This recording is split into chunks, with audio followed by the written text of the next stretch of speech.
While her busy mind receives orders, she faces our direction when she needs and will even approach the table, but the one time it looks like I came into her field of sight, she turns quickly to look in another direction. And suddenly, she attracts surprised stares from a few other customers.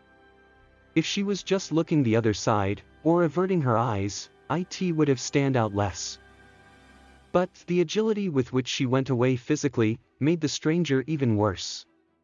On Menino, it felt like the kind of defensive move you would make if you were alone in the dungeon. The swirling movement caused her dress to flounder every time she did this, briefly revealing her black tights. Upon Syr's remark, a new wave of sweat braked on my face. "Ryu, go take this to the children's table." Mia leaves several plates on the counter and gives an order directly to Ryu. Ryu is silent for a moment and then, without any change in her expression, she easily fills up with the plates.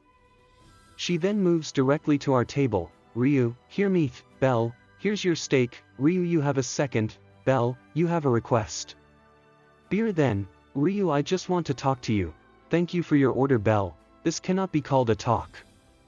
Ryu makes me nervous in his trail as he drives away.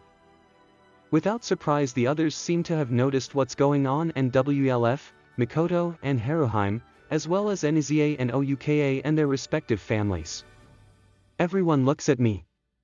And Lily leans next to me. "Mr. Bell, did something happen between you and Miss Ryu?" she asks. I back off, answering honestly. "Well, I'm not sure.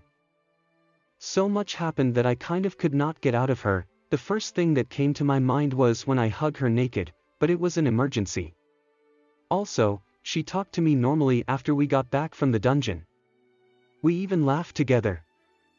At the top of that high place where the sky was so beautiful. I had done something to Ryu to make her so angry. We joined forces to escape the deep levels. We had made this connection. I was the only one who felt that way. I notice Syr studying me again. His clear eyes are looking at me with an almost audible intensity. Then she slaps my head with the wood tray she carries in both hands. The noise is kind of cute. I put my hand on my head confused. "You deserve it," says Syr, closing his eyes and rolling on his heels almost infantily. But she also seems strangely crazy. Syr leaves me behind without explaining anything and goes back to work, just like Ryu did.